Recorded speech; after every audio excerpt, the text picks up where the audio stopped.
I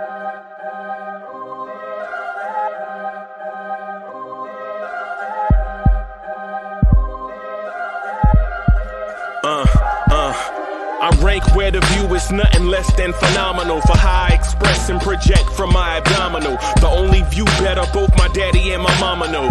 No living parents, my sons give me balance. My wife is my serenity, this mic is my identity. The world is foul enough, that's why I write without obscenities. Provoking danger with broken language and spoken anguish.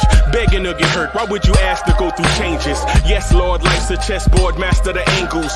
Control the tempo, be the one who holds the info. Acknowledge is just as deadly as machete swings. When spoken, the truth is as potent as that Medellin. While others swear the style is free, I just let it ring. Our time is undervalued, soldiers make us better kings. My fans on my shoulder, reaching after better things. Today I take the shot, for them I'd rather set the screen. My mama told me follow my dreams. My daddy told me get it by any means. Stand tall, make him bow to a king. But I've evolved, you can see the resolve. Look in my eyes when you speaking to God. Life and for those who we caught up in using what I was scarred with the muse. I guess they call it proving I'm more than an artist. Penciling out my darkest while stenciling out a harvest. And storing what gets me from A to B, just like garages. Instrumental with collages. Envision what I've been drawing. Broadway to give you rhythm like the great Lena Horne. So bent on, found comfort in the storm. Find peace and on when you see them others perform. Organized chaos, I'll cast it like hey ya.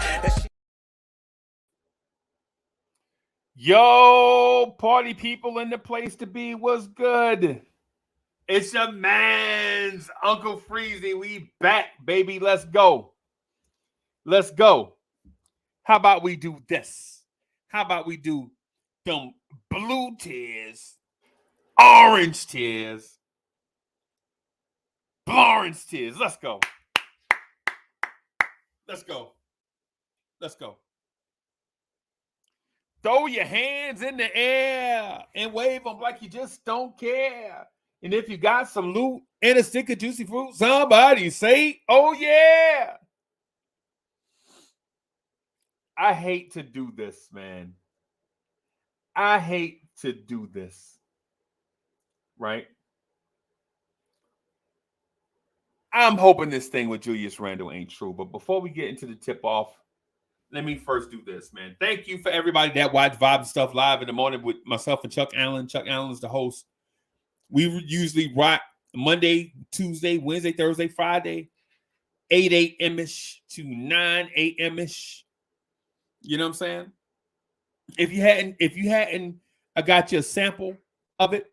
Come through, get the sample, man. We got a lot of videos uploaded on the Vibes and Stuff channel. Go click on it, man. Check it out, man. Subscribe to the channel. Smash the like button.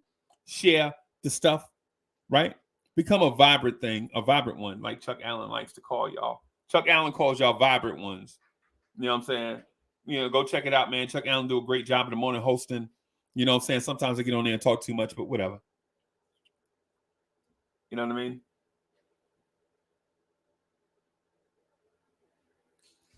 Let's get it. Let me first quote the great American poet, Grand Poobah. Grand Poobah says, now a lot of people think this is easy as it looks. Books and books of rhyme, concepts, and hooks. Stressing and stressing to get thoughts manifested.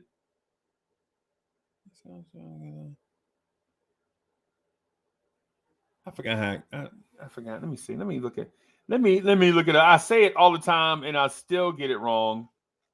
Let me see. I say it all the time, man, and I still get it wrong, man.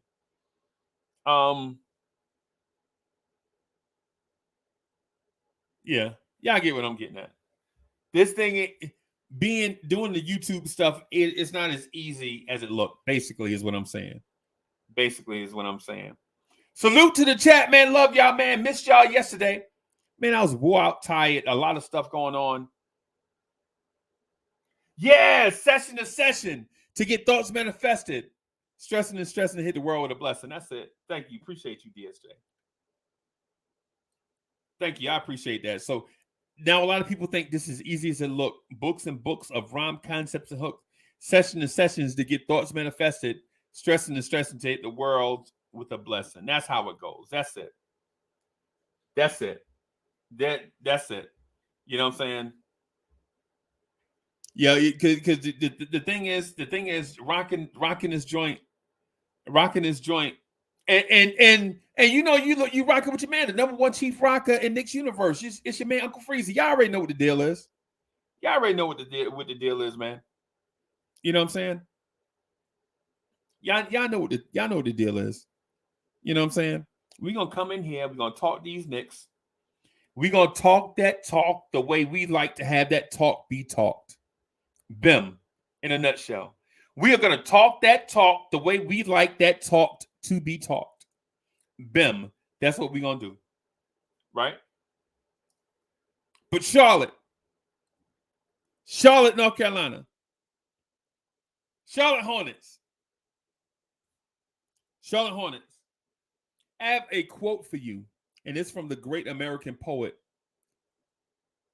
And he happens to be, he used to be from Queens. He's passed away now. But I have a quote from the great American poet from Queensbridge, New York, Prodigy. Prodigy says, "There's a war going on outside no man is safe from. You can run, but you can't hide forever from these streets that we done took. You walking with your head down, scared to look. You shook, because ain't no such things as halfway crooks." Let's get it.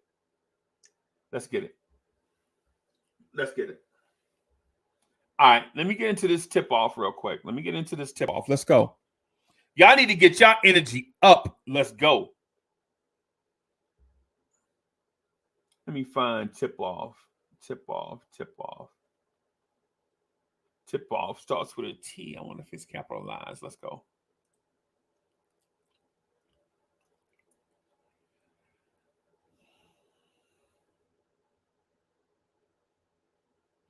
So y'all know I have a secret love affair with Julius Randle, right? Not in that sense. I'm talking about the player. Y'all know, don't play. Don't be talking about pause in the chat and all that stuff. I ain't want it. We ain't got time for that. We got to talk some real talk. Right? But if this thing is true, what we hear,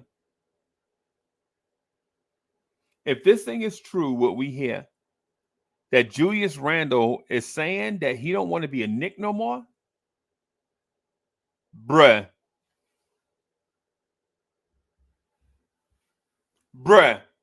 that's all I'm saying. I've been sold. I ain't gonna lie to you. It don't bother me that when dudes don't want to play for my team no more, I don't care. Bye.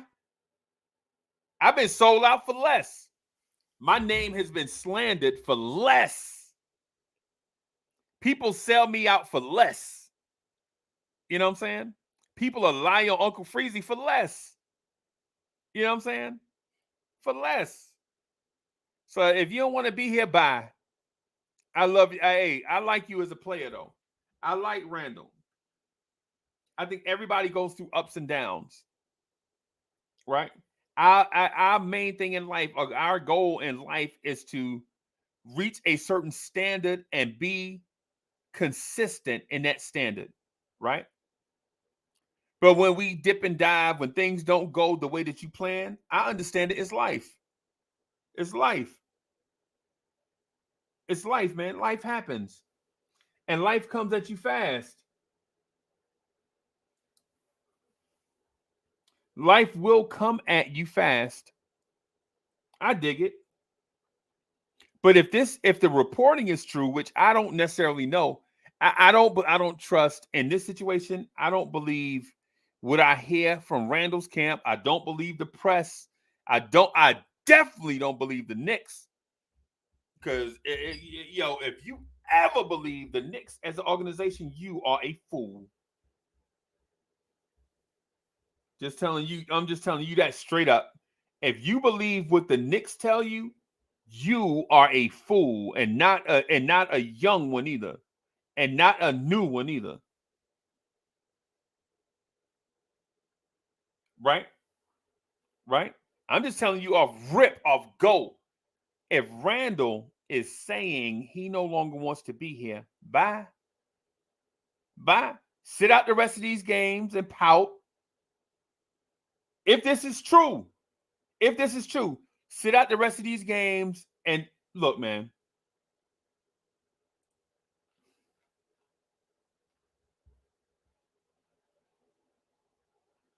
The winner of the 2022 AT&T Slam Dunk Contest from the New York Knicks, let's hear it for Obi Toppin.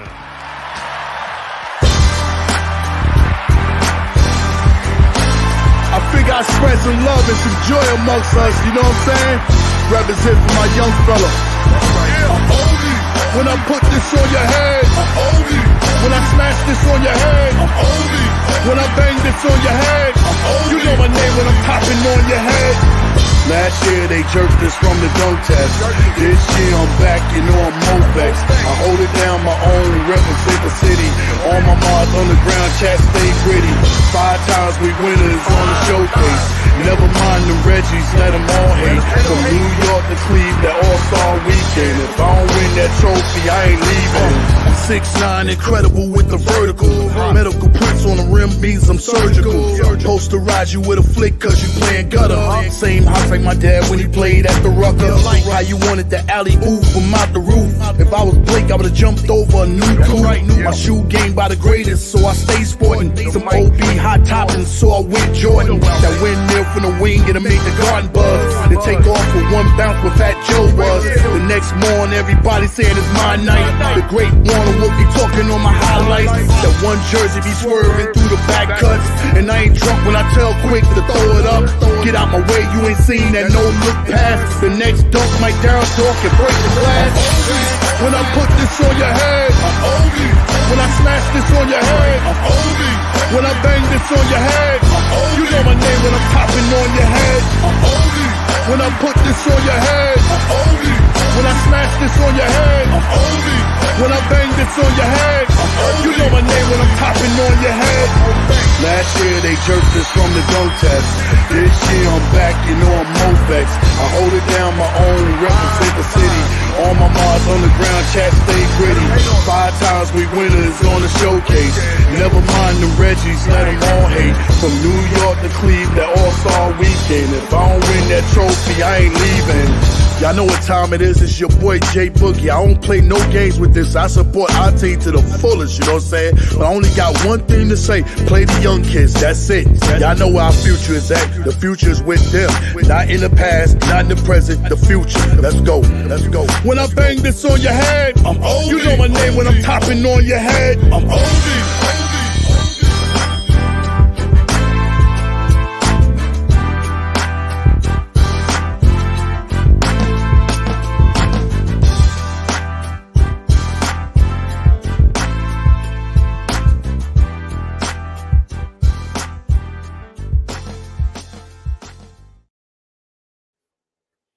Yo, loyalty means a lot.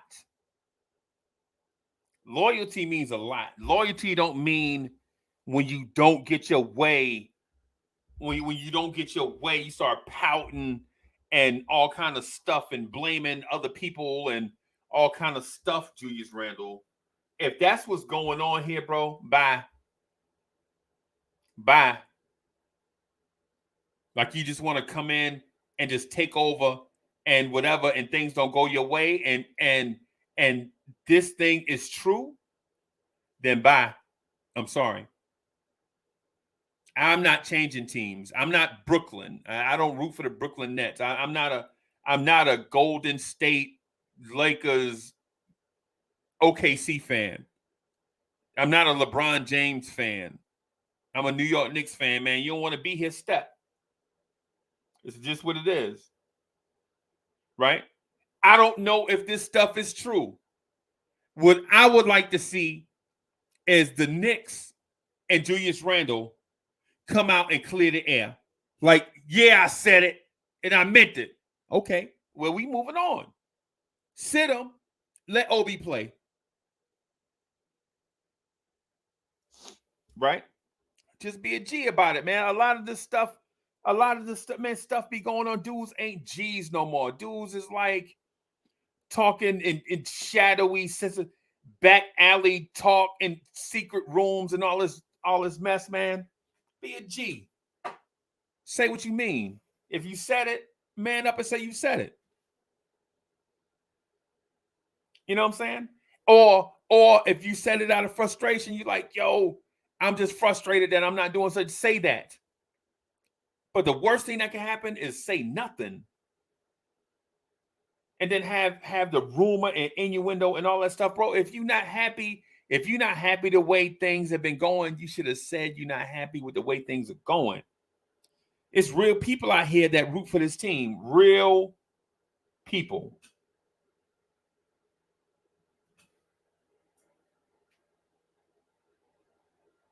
Real people. It's real people out here, man. We are real fans. I've been a fan since 75. I mean, a real rooting fan. I was a fan before that, but I didn't know what I was rooting for. I was too little. I didn't even know, you know what I'm saying? I've been a real rooting fan since 75. It's a long time. It's a long time, man. All I ask for as a fan,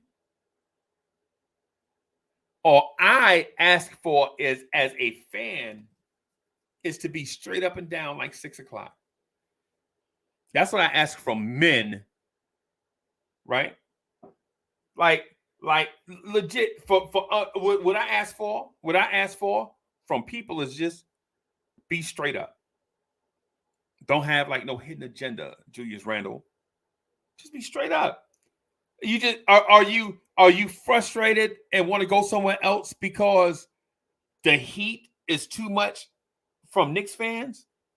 Or are you fed up because you're not playing the way that you thought you would and the coach maybe ain't supporting you like that? I'm asking you to be straight up with us. That's it.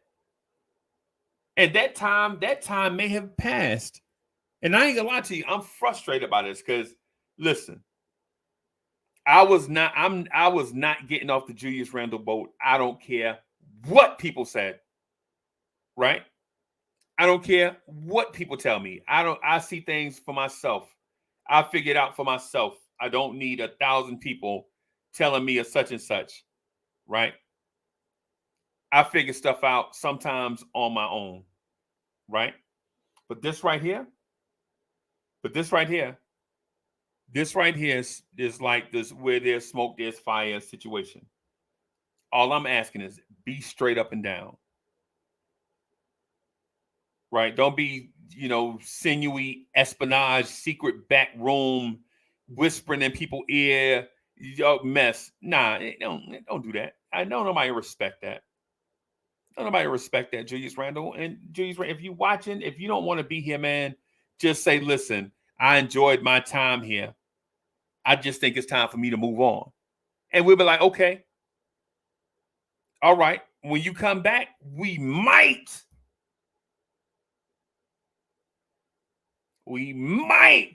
show you some love. I would, because I would respect the way that you left. Right? I would respect the way that you left. But if you leave on this note here, leave like this, we can't show. How do you expect people, humans, to show you love when you left like this?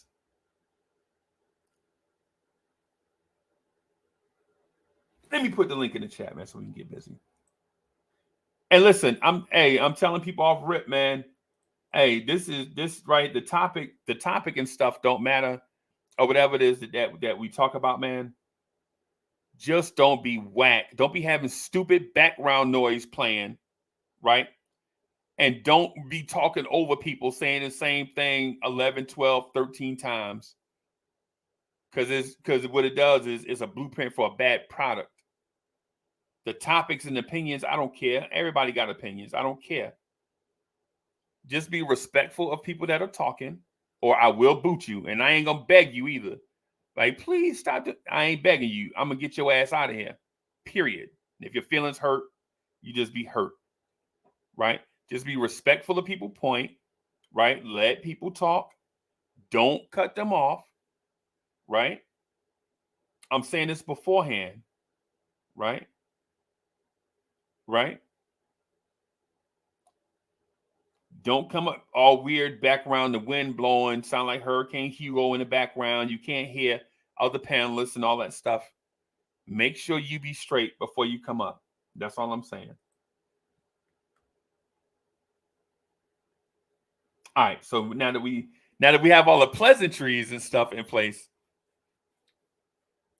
man. Listen, this Randle thing, I'm not gonna say it's a shocker, but to me, it is a surprise.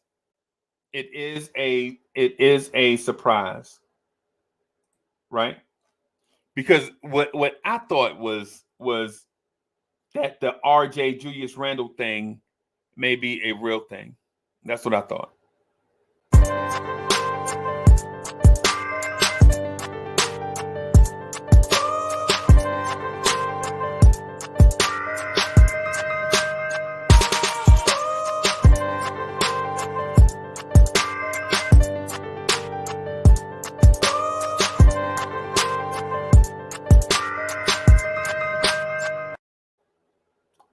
Oh, what's up, man? What's good, bro? How you?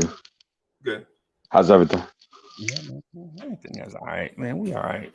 All right. I ain't got my Knicks stuff on. I don't be wanting to jump up here with no stuff on, man. I be wanting. Looks like you just came out of a city council meeting. Yeah. Yeah, man. Because I know I usually be here for a minute, and so I'll be trying to lounge a little bit. But this Julius Randle thing, man, is frustrating me. And I ain't gonna lie to you. I ain't gonna hold you. And listen, it's not even about if he said it or not, or if he told people in his circle or not. What frustrates me is the organization knew this was brewing, and the media sharks are circling. Right? It's a bad season already. And I think this it overshadows the improvement of Obi Toppin and Emmanuel Quickley, right? Plus, we have a game tonight against Charlotte that can keep our very faint playing hopes alive. Very faint. Like our playing hopes are on life support, right? Yeah. Right. You know what I'm saying? I dig that. I get that, right?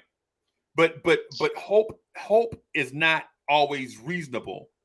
Right? Hope is not always reasonable. Hope is sometimes unreasonable. Or nonsensical. Right. Let me bring D'Angelo in real quick. Of course.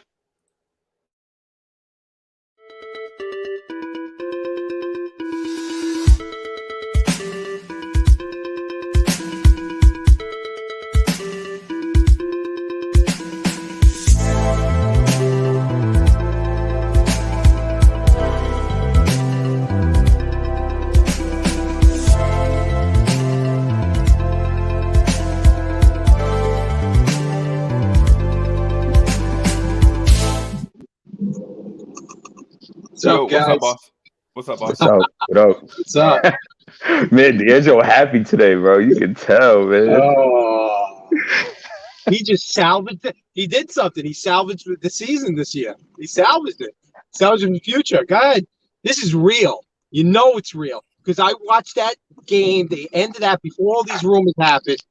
And I watched it like it's the Buddha film. I kept going back, watching what he gave up on the team that last game. He threw the basketball on the way out. He didn't even agree to anybody like on a win. He just winged that ball. He could hit somebody in the head with it. He didn't care. Just walked off the court. This little crybaby needs his baba. Get out of here. Are you kidding me? Yeah. Just go. Please go. You better be sitting out the rest of the season. Please. Do you know this is real? This is real. You feel it. This is real. This is real. I'm telling you. My only thing with this is because if it's real, man, don't be no phony. Don't be no sideways dude. You know what I'm saying? He thinks he's James Harden. Yeah, What do you think you're going to pull the same? You're not James Harden. Come on, man. Well, I mean, what I'm getting at is either it could be as simple as this, right? It could be as simple as this. Listen, I enjoyed my time in New York. I think it's just best for me to move on as a player. Please do it. If he says that, guess what that says? That means he want to be traded, right? Yeah, and so if he want to be traded, get him out of here. But do you think that type of decorum is in his DNA, considering the fact of how he's acted this season? And somewhat last season, too, we just didn't catch it because we were blinded by, the magical run. Right. But the thing is with Randle is Randle hasn't displayed decorum once in his 3 years. And I'm not knocking him as a person. I'm just saying the only time I saw him do something calculated and classy is when he apologized to Knicks fans for his first season here. And he promised that he would do better. The thing in the Players Tribune, remember that? Yeah. That's the only thing that was calculated and classy from Julius Randle. Everything else is you sit in a press conference, they ask you a question, and can you mumble like blah blah. And so I get it, and I'm not bashing Randle all of a sudden. What I'm saying is that's who he is, right? You once you get to know somebody like me and D'Angelo and Tibbs, right? I already know what D'Angelo gonna say about Tibbs, right? Right? Why would I expect D'Angelo to say something else about Tibbs when I understand where D'Angelo's coming from? It'd be disrespectful on my part to pull D'Angelo to the side and be like, D'Angelo, can you say Tom Thibodeau is the greatest coach ever just for the show? You know what I'm saying? That is trashy sideways. You know what I'm saying? Right. So with Randle, he only show. I don't expect him to do what I expect him to be. What he should do is what I mentioned before. Like, listen, I enjoyed my time with the Knicks. The Knicks are a classy organization. I just think it's time for me to move on. He won't do that. He's not going to do that. But the alternative, he should. They gave him $117 million. Yeah, he should. Right. He owes him that much respect. Right, but the alternative is storm out the door, and that every time you come to New York, Knicks fans are gonna boo you for the rest of your career every time you touch the ball. Oh yeah, oh man, he's venomous. Please, come on, you know that. Of course, that's it. He quit. He's done. He reverted back to the Randle we knew before last season's All-Star. Right. When he did that, he's that Randle that we wanted out originally, and then they signed Obi Toppin. The reason why we got Obi Toppin is because we were going to ship his rear end out, Randle out. So now he's showing. Now Obi's looking real good out there, and then we're chanting Obi. He couldn't handle all that stuff the other night. Yeah. So whether the story is true or not, and we'll find out, especially with tonight and tomorrow and the rest of the week, we'll find out. But when you diagnose the last 3 minutes of that Chicago Bull game, that's what I did. Very good. Because when you watch the film footage, you saw a lot of things going on. Yes. I witnessed the team vote against Julius Randle. Exhibit A. When Tom Thibodeau brought him back in the game, he did not run a single play for Julius Randle. He had Randle stuck in the corner for a lot of those 3 minutes. Yes. Exhibit A. Exhibit B. When Mitchell Robinson had grabbed the rebound, it was like a minute something left, and Mitchell gave it to Quick. And when he did, Randle went like this. Yeah. And then Quickley told Burke to move out, and then Quickley ran the play.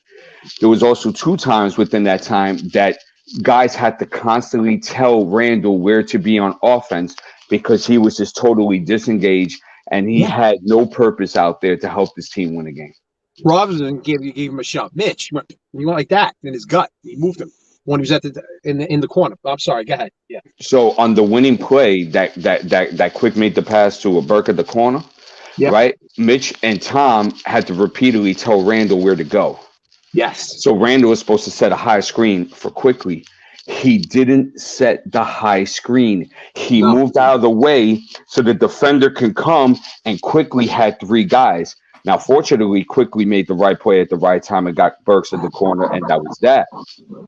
But the point being is that, and there's more examples. I don't want to be too long-winded. My point being is that when you saw these examples, then you see him throw the ball. He busts out of the court. The team's in rejoicing and celebration because it was a very good win, right? It was. And he was nowhere to be found. That was it. He quit right there. I think he's been checked out. I think the difference is that people submitted to his tantrums, to his way of acting, where against Chicago, everybody said, we have had enough, including Tom Thibodeau. So I give Tom a lot of crap. I'll give him a lot of credit because he showed me, okay, enough's enough. I seen that too. And I was just about to say that with Thibodeau. I give him some credit there.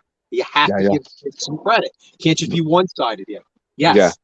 Yeah. And to stay on Randle, I'm going to get right back to Randle, but I want to make an apology to Emmanuel quickly because if I'm wrong, I'm wrong. I'm a human being, and if I see things wrong, I'm going to admit them. And I was wrong about Emmanuel Quickley. This doesn't mean he's going to be a perennial all-star. This doesn't mean he's going to be a point guard of the future. I still think he is an all-point guard. But he showed me some brass balls this big, okay, and took the initiative to be our floor leader in the last 3 minutes of that game. And I was like, wow, you know what? That's amazing. And then we could talk about the other game when he was on the board with the kids and stuff. And I get on him for this and that a lot. And I think he throws the air out of the ball sometimes. Yeah, crossing guard. A traffic director or something, right? But he showed me that he's a killer. He showed me that he cares about where we're going, and he wants to be a part of that. Yes. And so I apologize to Emmanuel Quickley, and I'll be the first to say it, and I have no problem saying it if I'm wrong. I'm locked and step on everything you said, man, because I seen that too. Yeah. And look, he shot what did he shoot, like 1 of 5 that game or something like that? He really didn't have a good game. But he showed, I want to be here. I want to be a pillar in what we have moving forward. Leadership. And I was like, wow, like, And I think RJ has shown that too. But, it really impressed me. So back to Randle. So I think when all that transpired, I just think both sides just had enough. Yeah. Because you see him whining and complaining, and just do what he does. Yeah, so the story could be true. It has legs. It's a large possibility. And, we'll have to find out because if it is true, you got to sit him the rest of the season. And I called this out. Remember, I said in game 65, sit him, protect your investment so you can get rid of him, right? So, I mean, it happened a little bit later if it happens. But, you got to sit him the rest of the season. Is Obi going to be a perennial all-star? I don't think so. But I also think that I think he's proved that you could extend his role a little bit. And I think, he could play the 4 starting and see how that goes. And I think, he's earned that role, especially how he's played in the last 10 games. So, all right. I'm gonna bring in. So we got some. Thanks for letting me go, by the way. No, ain't nothing to it. Let me bring in.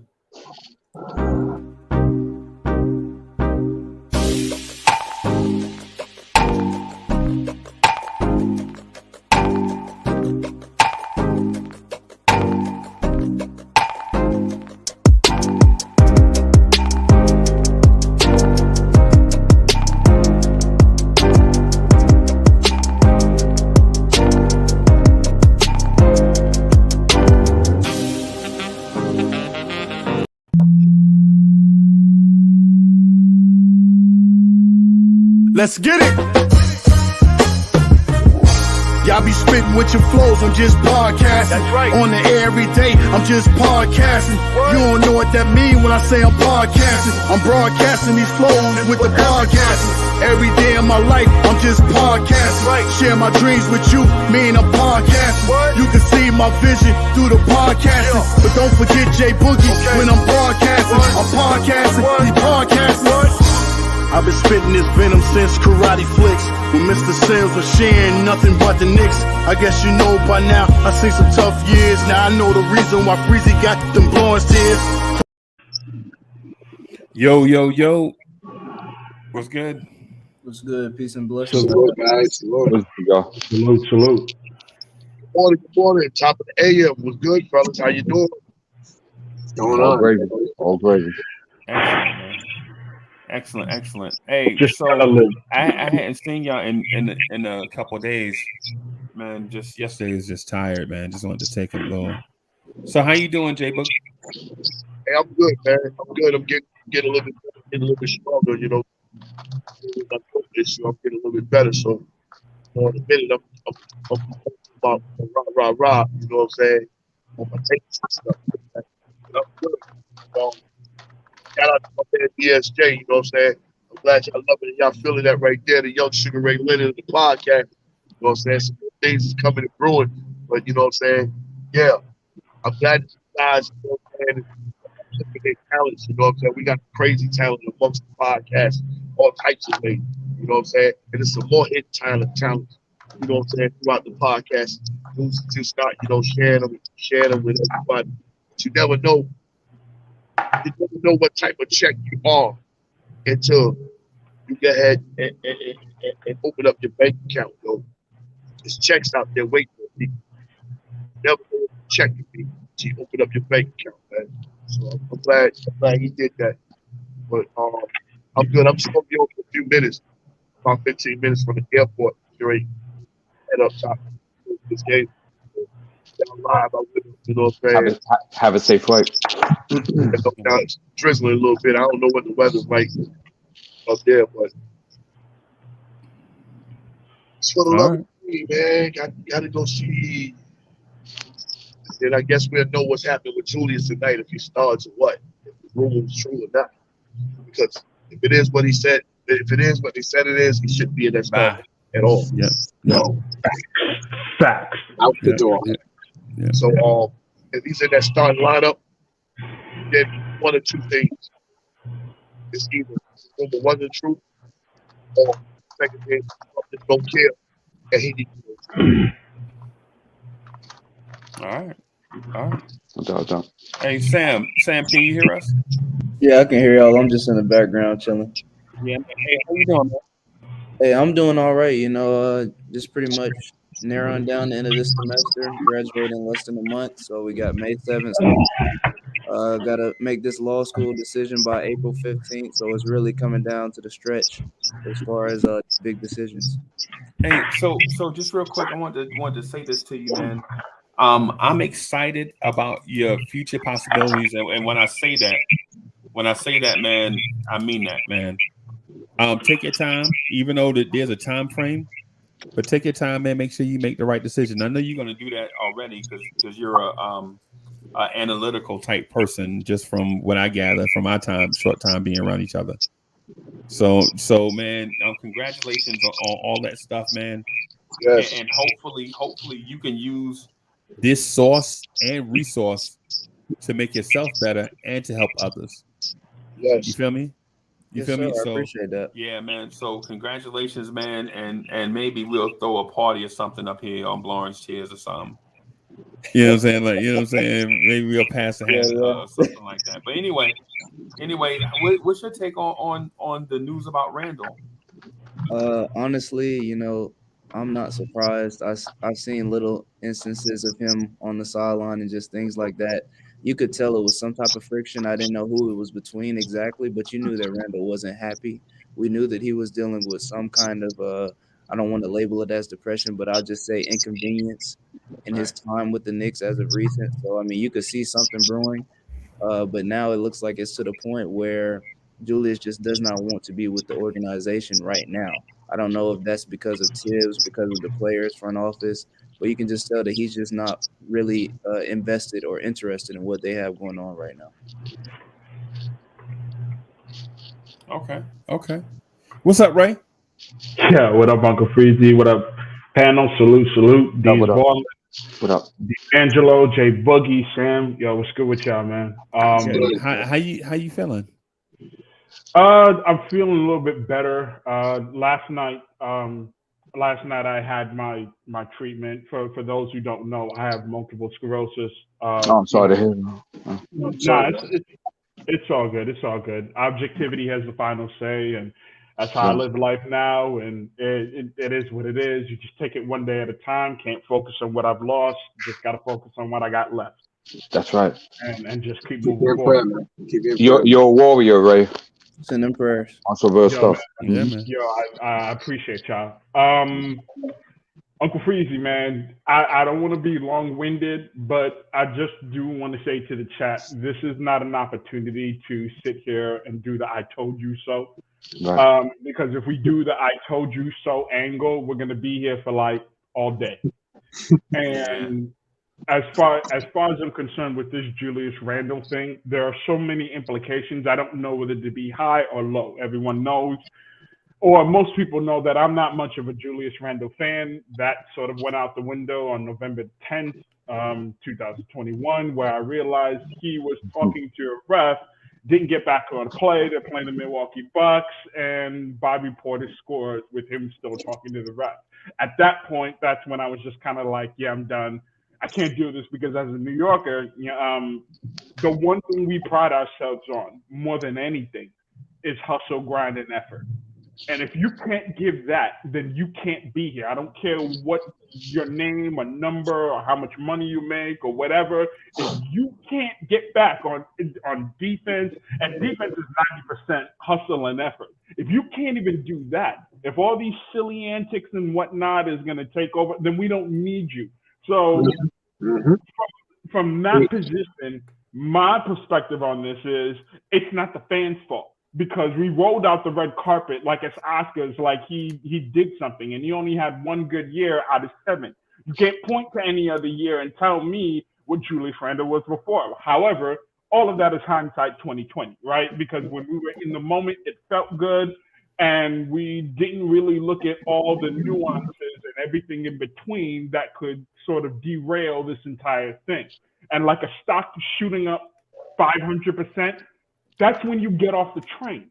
You don't hold on to a stock for dear life. You if anybody who is into trading contracts and all that, that's not a long-term. It's not a long-term avenue. You don't hold on to a stock. You open the contract and you get off as quickly as you can when you make 20% or more. And obviously with Julius Randle, we had to re-sign him for the marketing, the optics, all of that wonderful stuff, because it would have been a bad look if we didn't re-sign him. So I get that angle. But Julius Randle, as I said in other shows, comes down to one thing. When people show you who they are, believe them. And that's my frustration with the Julius Randle apologists.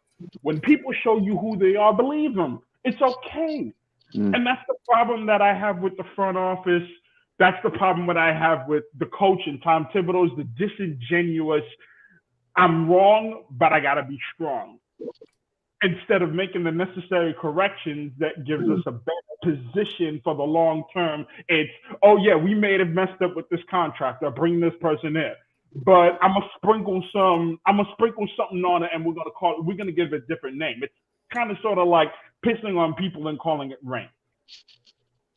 Right. Listen, again, I don't want to get too long-winded. I have a multitude of points that I do want to put to the because when I heard this rumor, D, when I heard this rumor, my wife is not here, but my wife was like, "You come to bed, baby," and I looked at her and was like, nah. I got to work some stuff out, hon. I'll be right there. I got to work out my mental, emotional well-being over this, because to be a New York Knicks fan, I mean, come on, this is what it is. You know what I mean? Like, as New York Knicks fans, we have gone up and down on this roller coaster. But again, I don't want to get too long-winded. Again, Uncle Freaky, I have a multitude of points that I want to pose to you guys, and I would love to get your perspective and insight on this and ask you questions. Well, we do as well. We do as well. But how about we do this? And this would be the best way for the viewer, right? Because we want to remember that people are watching us do this, and it's not just about one person going off onto a thing, right? Yeah, right. We're not in the treehouse. Right. So how about you start with one point, and we'll move around the panel and then get back to you for a second point. So start with your best one. We'll chop it up, right? All right, let me bring. And then at the same time, giving space for others to jump in and stay, because I have a couple too in the bag that I want to talk Yeah, I about. do as well. So Right. yeah. And so what we can do is round robin this thing so it'll be entertaining for the people watching. Absolutely. I want to start off with. You know what? No, this is a better question to kick this off.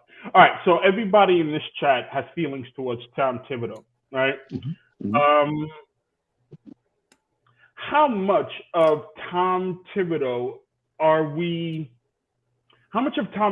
do we place blame if Julius Randle, given all the rumors and everything, is there a possibility that Tom Thibodeau has sort of been handcuffed by Julius Randle and all of this stuff? How much blame are we putting on him? Good question. We find a way to absolve him. Does this put him in a better position within the fan base and whatnot? How much? You mean perception? Like, do we view Tom Thibodeau differently if this is Julius Randle being the anchor for the team? Uncle Right. PG, you go. All right. Yeah. All right. Okay. No, go ahead, y'all. No, go ahead and get into it. Go ahead and Oh, Freeze, I wanted to hear you first. No, I go thought we ahead. were going to go to Cypher. No, go ahead, man. Go ahead. All right, D, I kick it to you. How do you feel? Okay. I put it to you like this, right? Because, we can only speculate and observe from an outside perspective, right? And we gather evidence and we gain our evidence, and then we come with our hypothesis, right? So I'll tell you this. I do think that there was a Tom Thibodeau and a Julius Randle thing going on, where it was kind of like a hand-to-hand thing. But what I saw against Chicago is that I saw Tom saying, "F you, Julius Randle. Watch this." So do I still get on Tibbs for all the things that he's done this season? Of course, I got to hold him accountable, like I would RJ Barrett, like I would Obi Toppin, like I would anybody else. But I would say that if Tom is turning the corner and we're not consumed by agendas and worrying about, do we have to cater to this and cater to that and just play basketball and just have these guys playing both sides of the ball and developing our young talent, which we have a plethora of on this team, right? Mm-hmm. And just doing things so then we can get to a stage of having sustainable success. I am willing to answer your question now. I am willing to give Tom Thibodeau the chance to see if he can turn that around and just coach this damn basketball team and just be who he is, the defensive mind he is. Get your best defenders out there. We know offensively you're a little lackey. Let's get some offensive assistant coaches out there that can go ahead and help you out with that, right? And just play some good grindhouse basketball that New York loves anyway. Yep. D'Angelo, what you got? Listen, I mean, I wanted nothing more, of course, to write off of last season and have a good season and have Randle do a good job and really come out from what he had last season. We said, oh, he had a great season. He was an all-star, blah, blah, blah. I wanted him to succeed. So they could say whatever it is, I've been Randle hating all along. But what he showed me this year, he reverted back to the old Randle, selfish ways, body demeanor, all that crap. And I didn't want to I wanted my team to win like we all want our team to win. He's not a team player, this guy. He is not a team player. We just seen it the other night, too. Him storming up there. He just cares about himself. That's all he cares about. And I do think that Thibodeau thing, you see something, because it's like, yeah, Tibbs has had enough. What you said, D, and all that stuff. He's had enough now. It's like, it's enough of this baby crap, okay? Either you play with the team, or is it just you, Randle? It's all about you when he gets you 46 points a couple of nights ago? No, it's not about that. It's about team ball. It's about having a good chemistry with this team. That's all I wanted to see. But he does not fit here. I believe this is true. After the other night and what it's been all season, the fans are against him, whatever. He made when he did that thumbs down thing, it could have been, like I said, a middle finger to the fans. I don't care. I'll bring it up again. I know, Freezy. But I'm just come on, man. But I'm not going to stick on that. But I'm just telling you. I know he's human. We all at the moment. I'm not going to get into all that, but I'm just saying. All season long, he's been drama in gym shorts. All season long, whether it's for fighting with the referees at the end of the game, getting into a fight with Gobert the couple of nights. Just a constant drama. We don't need it. We're trying to build something, and he just doesn't seem like he wants to be a part of that this growing phase. No, he wants to grow to be. He grew to be a bigger baby this year, and I'm sick of it. I know this is real. I'm telling you, I stand by it. That room is real. He better be sitting out tonight and the rest of the season, and then we figure out what we do in the offseason. I'm just tired of it, sick of it as a Knicks fan. Tired of it, and I've been tired of him all season, as everybody knows. It is what it is. Next. J Boogie, what you got?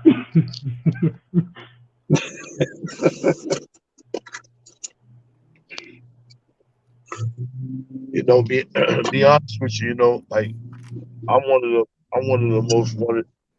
the most disappointed fans of Julius. Tried to support that man in all ways. You know, I put the MIP song out about him last year, most improved player. And even when he was in the wrong about, you know, giving us the thumbs, I still tried to support him and put out the thumbs up, thumbs down track. Right. Try to, you know, just try to just bring everybody together. But when you do the things what Julius is doing and has no respect for the fans first, the organization second, and then yourself third, and then by any means you're not trying to correct anything. You're constantly just being disruptive.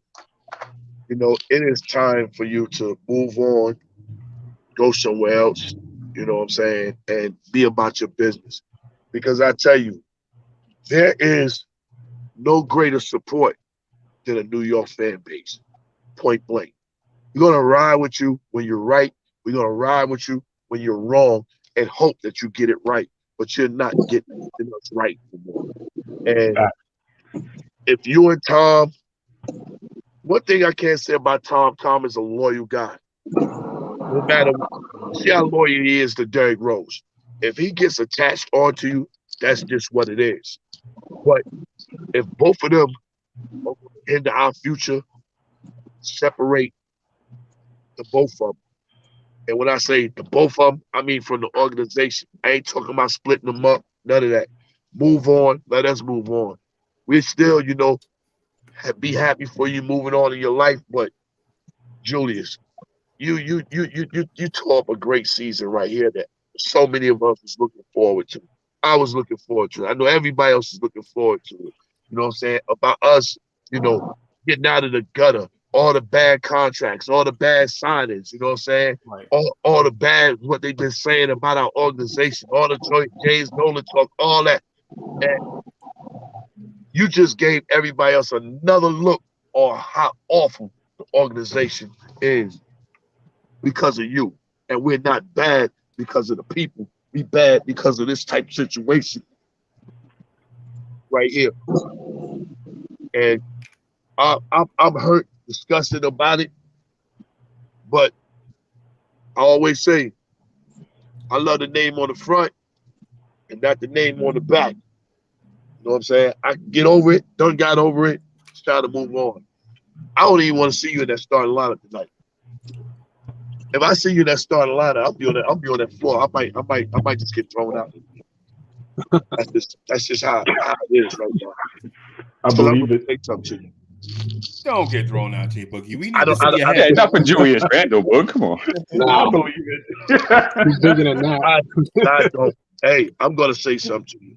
And I know if I say something to you, you're gonna hear it. It's something mean.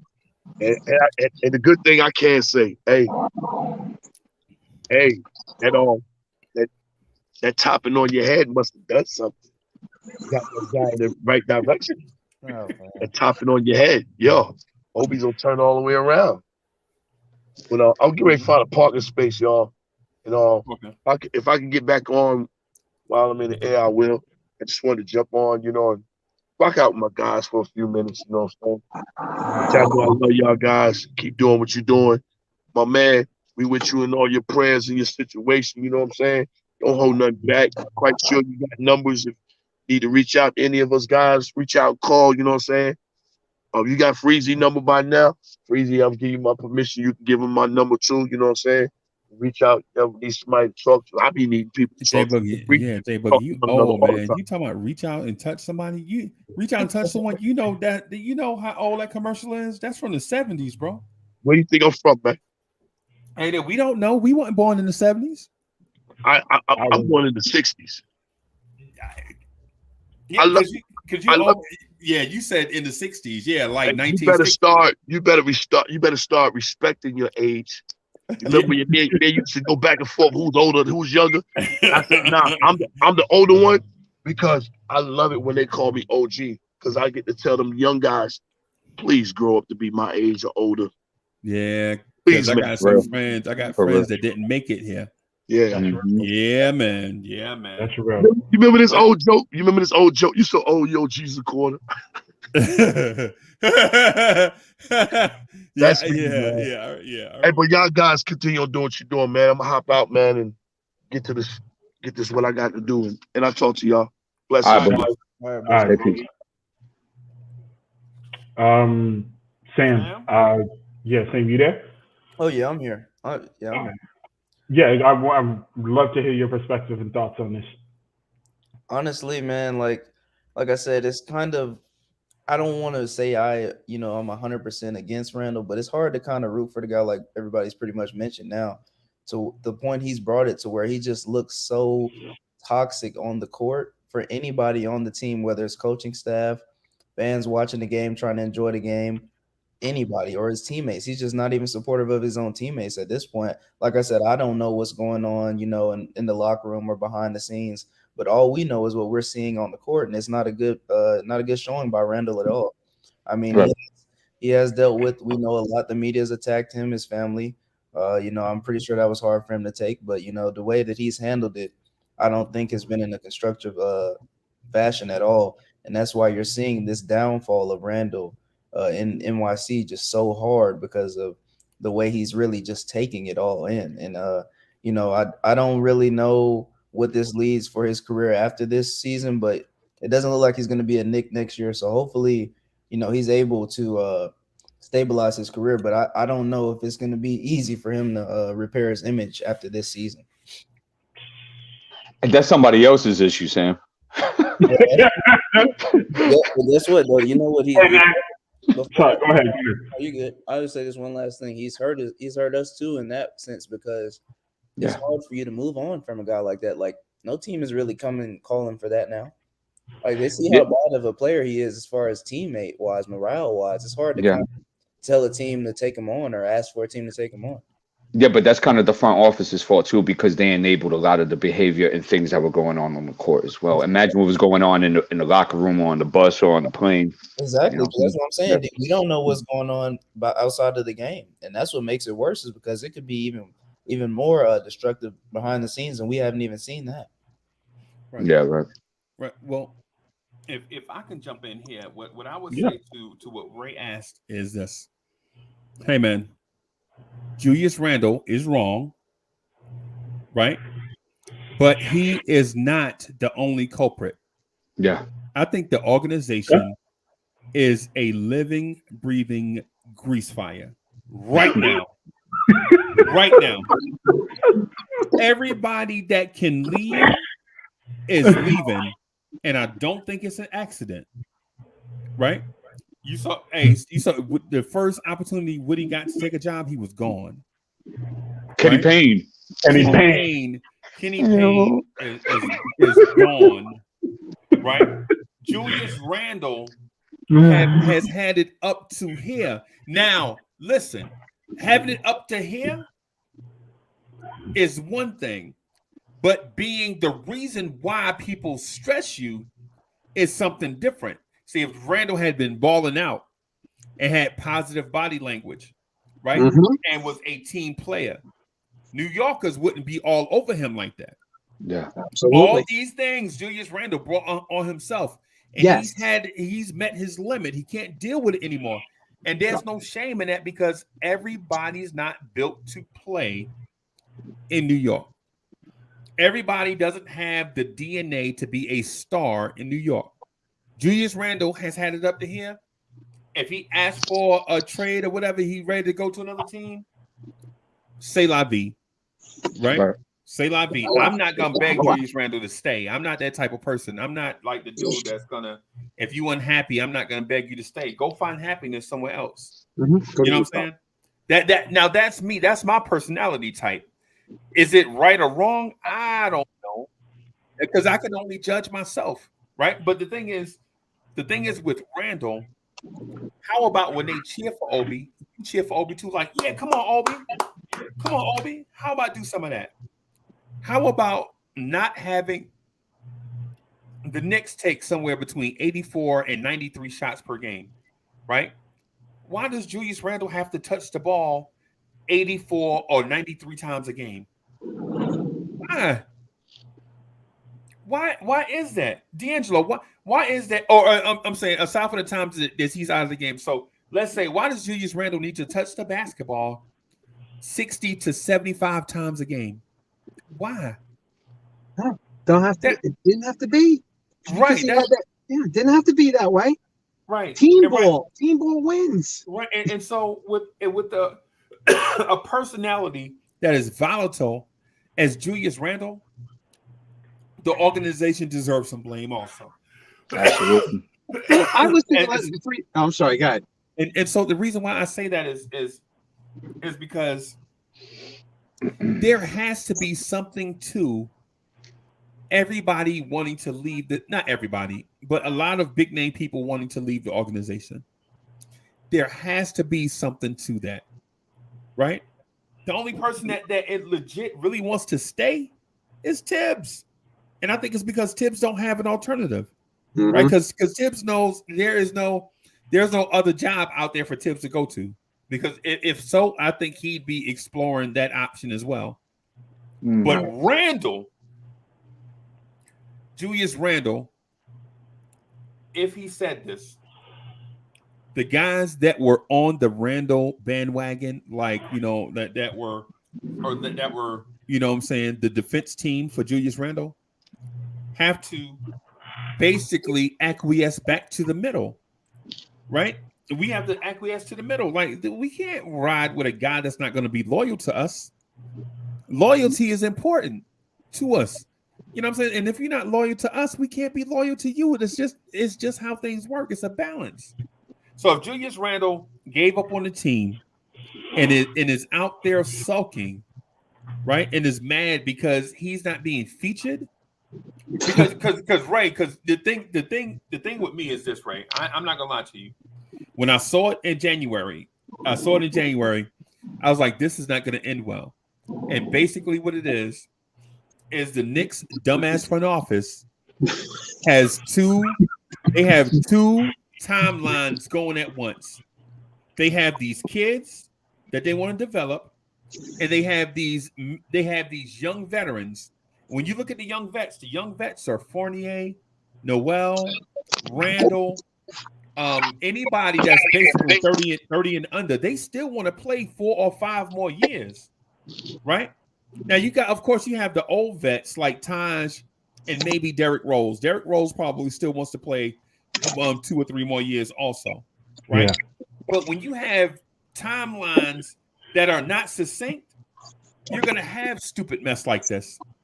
Julius Randle is going to want to be featured. Why would he want to give up his spot to Obi Toppin, a second-year player, right? And he's pouting. But to me, Julius Randle is immature in the way he's handled it, because it's like he's acting like a big-ass baby, basically. Acting like a big-ass baby. And then at the same time, the organization is saying, hey, we're going to do 2 timelines at once. We're smarter than every front office that has ever existed. Most successful front offices, like, yo, we're going to do 1 timeline, and we're going to build around a certain group of players. We're not going to build around 2 groups of players that are on the same team. Yeah. it's a philosophical difference that we're seeing play out. And look, we're not privy to all the information, but there is demonstrative evidence, and it's out there for us to see. And we critique on that as a fan base. Nobody here is an employee. We're all some theoretical GMs. We're all just trying to figure out based on the information that's given. And as far as I'm concerned, that philosophical difference with so many people in the room, chefs in the room, as they call it, and everyone, knows what they know. No one top down actually has won anything except Brock Aller, and he did that in Cleveland. Again, working as the capologist and whatnot, but nobody in the front office has actually won anything. But he didn't build a franchise. He had LeBron. LeBron wins everywhere, except for this year. But, yeah. And so not to get too far away from the tapes talk, because I do have something to say on that. Did we answer your question? Yeah, you answered my question. So let me go back to the question first, and then just kind of move just a little to the front office, because I know everybody is going to now get up and it's the front office of the front office. We got to pass the mic too now. Remember, you got panelists up here, and we got points that we want to get to too. So no, of course. Regarding the tips thing, I have empathy for it, and it's hard as a fan to see context all the time. I was one of those people that was on the train of firing Tibbs, but for one reason only: his coaching acumen. If you are a coach, then coach. I can't expect a plumber to be a mechanic. I can't expect a mechanic to be a plumber. So if I'm looking at you as a coach, obviously you have the designated core values of being a coach. You have the traits of being a coach. So coach the team. Don't sit here and, who's the coach of the team? Julius Randle or Tibbs? And I think my thing was just like, you don't have command of your locker room. You don't have command over these players. You don't have, you should not be here because you have shown over and over and over this commitment to do this and to do that. Politics aside, you're still the coach. I get the politics angle, but you're still the coach. So coach the team. And if you're going up on your post-game pressers talking about, we didn't play with energy. Well, I'm sorry, Tom, I got a question. You got players on your bench that got energy. So why are we not playing them? Good point. So it's just, I have empathy for him. This Julius Randle thing has actually, to me, extended Tibbs just a little bit longer.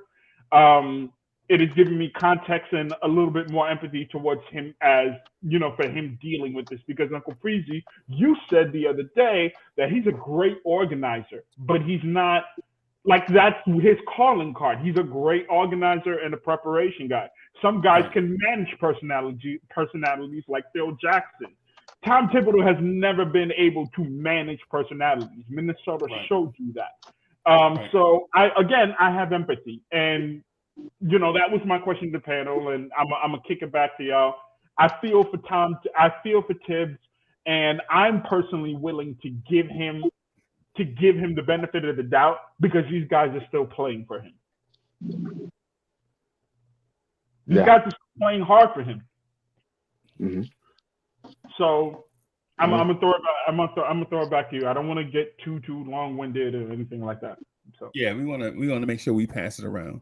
Yeah, of course. So Deep-Poetic, you had a point, right? You want to get to? No, go ahead, go first, and then I can follow up. Okay. So this is what. So Sam, you want to jump in, or are you good? Hey, I'm good. Y'all can keep rocking. All right, D'Angelo, you want to? Hey, D'Angelo, this will be right up your alley. I think you and I we're succinct in this thing. When I heard the news, I just looked out my window. I seen a rainbow. Okay, so it was a rainbow outside my house with the sun shining through. But go ahead. I'm sorry. I'm just going to tell you like this. This is if I'm James Dolan, and I watch this mess play out in the national media, right? And I'm watching this, and the reason why it's tough to play in New York is not just because of Dolan, right? I think I'm not going to say Dolan gets a bad rap, and I'm not going to say he's not complicit in all the failures, What I'm gonna say is, a lot of the times, a lot of the reason why it's tough to play in New York is because our fans demand a certain thing, and if you don't provide it, we'll let you know. And that you can't hide anything from the New York media.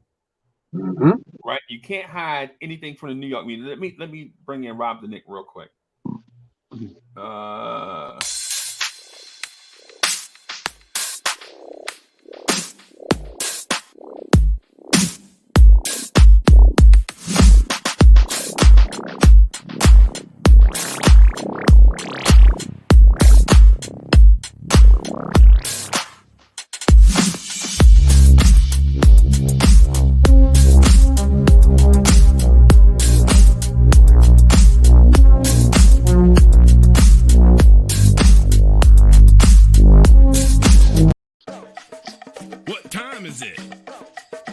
I would like to introduce. We need a beat.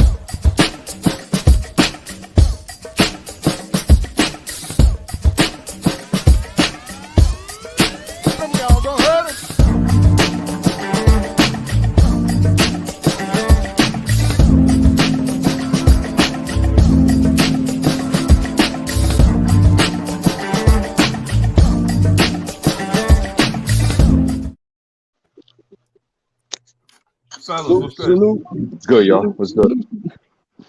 Bless. What up? Hey, Safa. So I was just getting ready to get into a point, right? I'm sorry for snacking, y'all, man. It's crazy, man. I've been up all night, man. I ain't ate breakfast yet, so don't bother me. That Julius Randle effect. So D'Angelo and I are succinct in our thinking, and I think D Poetic is as well. I honestly believe this front office, coaching staff, roster is a grease fire. And here's why. Agreed. Here's why I think that. There have been moves made and not made by the front office that are basic front office moves to be made and not made. A simple one is this. A simple move is this. Right? Teams around the league are tearing up two-way contracts and signing two-way players that have performed to guaranteed contracts right now at the end of the season. Right? And you have not heard a whiff of the Knicks doing this with Jericho Sims. Right? That's not a rumor. Nobody mentioned it once and we forgot about it or any of that, right?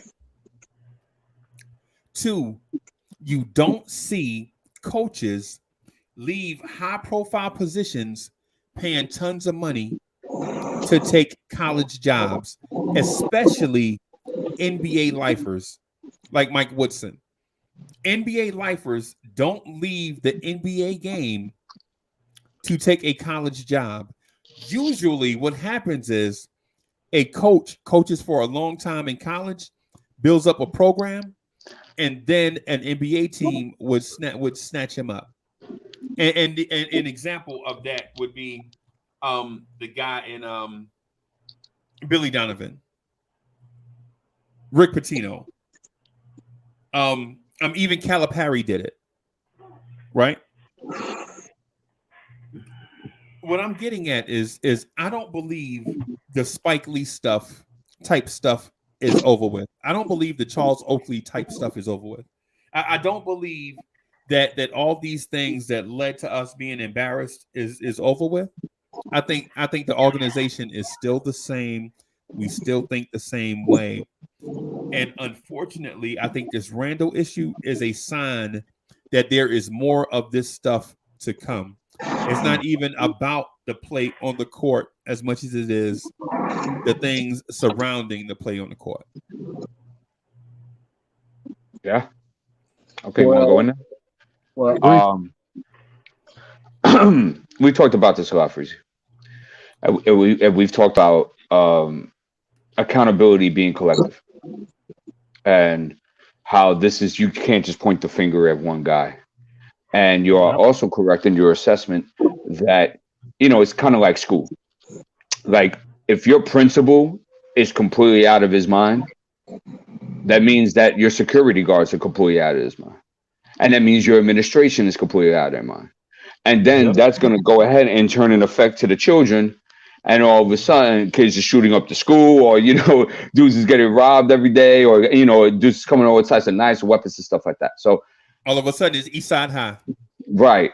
And so, I mean, of course, I exaggerated to make a point that it starts at the top.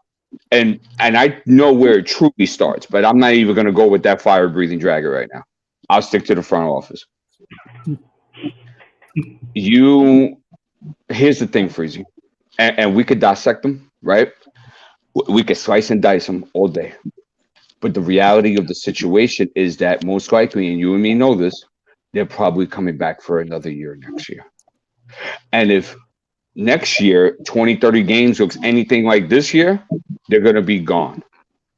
And then we're going to be there saying, we told you this a year and a half ago. That's right. Right.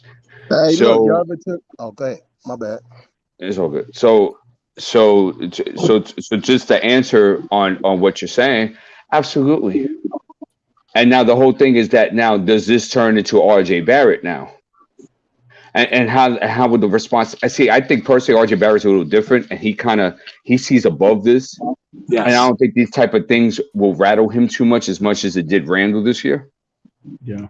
But you still have an ineptitude that there's still certain moves that you're gonna scratch your head questioning. There's still certain contract decisions you're gonna scratch your head questioning. There's still mandates that are gonna come from the top that's gonna go to the coaching staff, to the players, that you're still gonna be questioning. So is the saga over? I agree with you. No, I don't think so either. No, absolutely not. Okay. Can I say something? Hey, how you doing, man? I'm everything is good. I got about 15 minutes left for lunch. I just wanted to jump on and give a different point of view to the situation. I think Randle's situation is more family oriented than basketball. I think that when you are crowned the king from last season, and then this season it switches the other way, and your son is pretty much considered the Prince of New York, and your family is like royalty. And then once the fans change on you, it changes your whole world. Your kids are no longer allowed to be outside without being ridiculed because of what's going on with you. Thumbs down was a lot more bigger than what we really think. I really think it's not the front office thing that's making Randle make his decision. His wife is on social media. She was on different platforms voicing her opinion about the fans. I think when you go home and you're dealing with that, and then you come to work and you're dealing with the same thing in the arena, why wouldn't he say, look, I'm done? It doesn't have to be the teammates, because I think his family life is more important than the team right now. And there's a lot of ridiculing going on in the Garden. Your players suffering due to that. And maybe he's just not meant to be in New York. But I don't really have to think that it is anything to do with the organization, because they pulled him from the press conferences and things like that. They did everything in the world to try to support him. But that stench is still there. It's still there. And it can't be shooken. I think that if he can take back anything, it would probably be that thumbs down thing, because now it's not just affecting him, it's affecting his family. And like I always stated in the past, New York eats their young. And they don't care whether it's his kid or wife going to the grocery store, or you're passing by shopping or anything. So a lot of these things he's dealing with, and we have no idea. But me and all of you guys that lived in New York do know how vicious we can be. And you coming from Dallas, a different, Kentucky, you played there, New Orleans, these places are not like New York. We turned on Quickley 6 weeks ago, and now we put him right back in our good graces because a good place. So we really don't care how you feel. So to blame everything on the front office and he's having a problem with RJ, I just seen a picture with them down in Miami. It was RJ, Randle and Fat Joe and somebody else. They was all hanging out. So I don't think that it's to a point that it has anything to do with the team. I think that it's more of how the city can drag you. And we all know how it can be. So, with that being said, I feel sorry. I feel kind of sorry for the brother if that's the situation, which it looks like, because we haven't heard anything as far as the organization and things like this. It's all that what we think that we see when we see him on the floor. We don't know what's going through his head to make some of the assumptions that it's display, it's Obi, it's RJ, it's Tibbs, it's a lot of other things, and we don't know what's really going through his mind. But from what we've seen, we're not paying attention to. His son was the #1 fan. He can't even go to the games no more. But he can still go home, and Randle has to deal with that. So I just wanted to put that out there. Y'all can speak on it, but I got to get up out of here. I'm going to listen in. Y'all can talk about it, but if I have time enough to get back on, I will. Peace to the chat. Peace to the panel. Salute. All right, Rob. I just wanted to say this real quick, though. This is not as a response to what he said, but just in general. Freezy, I think the only real reason besides them leaving due to the dumpster that we know that we have is essentially because it's their alma mater and they played there. That's the only other logistical reason I could see for Woodson and Payne leaving to take those head coaching jobs. Besides that, I mean, your theory would have to be right with this organization just being a dumpster fire right now. I get it. I get that. I mean, it was a better opportunity. Where else would they have gotten the opportunity? And of course, you sprinkle on the alma mater, it just makes it that much sweeter. And there's no incentive beyond being able to coach for your alma mater. So I agree. I'm just agreeing with Sam's point. There really is nothing sweeter than coaching for your alma mater. So I think there was just a lot more incentive to do that than to sit as an assistant coach under Tibbs for whatever, and we've heard the reports that Tibbs relies on his stuff, his material. His philosophies are like his religion. He believes it through and through, and there's not a whole lot of room for injection of reason or thought or anything beyond that. It's my way or the highway, and that's what he does. And his assistant coaches are regulated to just being practice guys. So I wholeheartedly agree with that point. You're going to coach for your alma maters.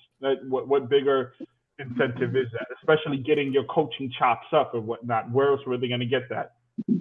Yeah. I think Rob brought a polarizing perspective to what we all said. So I think it should be right by him to address some of the things that he said. The mentality of that, it's kind of like the city's fault, right? And look, there's teams that they've had the city, for example, right, or the fan base, right, work against them, right? And certain times through certain teams, it's actually brought them closer together, right? And so I'm not buying that. This team's with each other almost every day through a whole NBA season. Okay, that's like your brother in arms. You at war in foreign countries, other NBA basketball arenas, and you guys are all together. Find each other. Each one has to know. Each one has each other's back, and that's including the coaching staff, and that's including the front office. So if that is not worked in line, and you got a whole bunch of crazy shattering different perspectives going on from this side and that side and that side, it's going to leave everybody confused. And now all of a sudden you have the inmates running the asylum, which I think we've seen plenty evidence of that going on. So I'm not buying the whole it's the city's fault and we just eat everybody up, because what happened to the organization? They can't band up together and get their stuff together. That's right. And prove us wrong if we have a perspective that's polarized into what they think. So that's one. Number two, the Emmanuel Quickley thing. I don't know if that was shouted towards me, because I did apologize for Emmanuel Quickley today. The funny part about it is that I apologized off him having a bad game. It was actually his intangibles that I really turned the corner on, and not how he's been playing in the past 10 or 12 games. So people don't listen. So you know, and Freezy, and we'll say it one more time just to make sure it's loud and clear. It's a mess from top to bottom. And the only salvage that we might have is that I have a feeling, and it's just an intuition, that this young core is banded together like a young core that we haven't seen before. And also keep in mind, we haven't had a young core in 20 years. It has to be over 20 years. And we haven't had a young core that looks like this. So whether we win a championship or we get some all-stars out of this, or they all bust, they are together. And that's something we haven't seen here in a long time. And I'm very invested to see where that goes. And can I say something? Folio, who is on another platform yesterday, he said, it's all the fans' fault. He comes on here at times. He says, it's all the fans' fault. This is the fans' fault why this has gone down. Why Julius Randle is what he is. What? Really? You can't lay blame just like you're going over. This is the city's fault? No. This is not the city's fault. You're a professional. You want to act like an immature baby out there on the court and do a fight with the refs all the time because you don't get the calls that you want. You want to do that, but we've seen all season long. More arguing, stripping his hand up in the air, starting fights. Stop. Okay, Randle brought this on himself. The fans didn't bring it up. No, he did it himself. Good job, Randle. Hey, so to that point, like you just mentioned, right? I agree with you, D'Angelo. But listen, New York is crazy, bro. Oh yeah, I watched the Mets. I watched the Mets in the World Series. A dude parachuted in during the game. Yes, you remember that? A dude legit parachuted into the World Series. New York is crazy, bro. We're a different breed. Yeah, we're different. Yep. When the Dodgers were in the World Series, a big boob lady ran out there and kissed Valenzuela in the mouth. You remember that? The big boob lady. She just ran out there and kissed. She reminded me of Babe. Remember, I don't know if y'all heard the story I told about Dewey and Babe and Dewey getting hit in the crotch with a softball. I don't know if I ever told y'all that, but that was funny. So fan bases, their passion leads to a certain level of crazy. Mm-hmm. But New York's fan base leads to like that we're not crazy, but we feel ownership, right? Like New Yorkers legit, and I'm talking about the whole New York tri-state area. I ain't talking about Manhattan, right? I'm talking about the whole tri-state area. We feel like we own the team. Right? When we go get our hair cut, we in a barbershop, we talking about, hey, man, you know, other fan bases. Okay, so here's the Washington, D.C. fan base. Hey, we played Charlotte last night. We lost. Okay, how did such and such do? Bad. Okay, what y'all eating for lunch? New Yorkers, when we talk, we lost to the Hawks last night. Oh, yeah? R.J. Barrett shot 8 for 27. Really? What did he shoot in the fourth quarter? Word? What crew was on the floor with RJ in the fourth quarter? Right? What was his plus minus? What did the defense look like? We break stuff down because we feel like we own the team. We are a part of the team, and some players, NBA players, can't handle that. Like they legit. John Starks went to a restaurant and a dude paid for his dinner. And on the back of the receipt said, I'll never forget 2 for 18. So he paid for Starks' dinner, but he reminded Starks about 2 for 18. This was in 2000, bro. That was 6 years ago. Right? I mean, I'm not saying this 6 years ago from now. I'm talking about 6 years from when the incident occurred. Right. Yeah. And so for cats like Randle, you have to take into account that this fan base is beyond passionate, right? The Detroit Red Wings hockey fan base is passionate, okay? All right. The Green Bay Packers football fan base, the Dallas Cowboy fan base is passionate. The New York Knicks fan base, bro, the New York Knicks fan base probably has more YouTube channels than any other pro team in professional sports, right? Think about that. Like Think about stuff like that. Like dudes legit get on YouTube and talk Knicks all day. Right? What other fan base in any other sport is doing that? So when you're a Julius Randle, you have to take into account, man, you can't have bad games. You can't pout. You can't not root for Obi Toppin. Okay? You can't want to touch the ball 65 times a game. You can't be a 250-pound power forward. Bring D'Angelo. You remember I talked about this during the summer? Oh, yeah. I said the Knicks will have a losing season if a 250-pound power forward brings the ball up. You remember me talking about that during the offseason, absolutely, right? Absolutely. I remember. All offseason, all summer. So, Ray, you probably wasn't here. But after we lost to the Hawks, people asked me, you know what I'm saying, what has to improve? Julius Randle can't bring the ball up. He can't be the point forward, right? He can operate out of the pinch post, hit cutters, and spot up guys when double teams come or when he's open. But a basketball team usually has a rotation of 3-point guards, and Julius Randle can't be in it. He can't be, but he did, and look where we are. And that's playing to his selfishness. Oh, absolutely. And this whole thing like that, you know, it was wrong what they did to his family and his son. But as I just explained in the chat, this happens to a lot of different players throughout different times in the league and all these different sports of football, baseball, soccer. Soccer is crazy. They'll kill your family, bro. Like, so we have to understand that. And me being as a player and me coaching and stuff like that, I've been there and seen a whole bunch of crazy things, bro. It's just something that comes with it. And it doesn't mean that you shatter into a million pieces and take it out on your teammates because of it. Fans are one thing, team organization another thing. Okay, they're two separate things. So I'm not buying it. I actually got to piggyback off that. I got to push back against this whole it's the fans' fault, or I mean, we bear some responsibility, but we got to put it in proper context. Fandom has existed longer than anything and will continue to exist after we're gone. Spitting on Trae Young in the playoffs, toxic.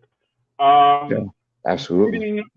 Rooting for your celebrating a person getting sick or a guy getting injured, that's toxic. You know what I mean? Calling an athlete, which in the NBA, I believe over 85% of the league is African American, calling him out of his name, and y'all know what I'm talking about, calling him out of his name, that's toxic.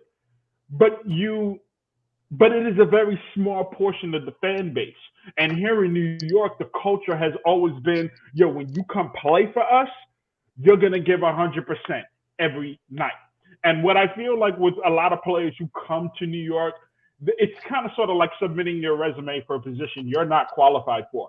But you live in Kentucky or Arkansas, or you're from there, whatever the case may be, and you have this idea, this oh my gosh, it's New York, bright lights and all this different stuff, and you love the red carpet treatment.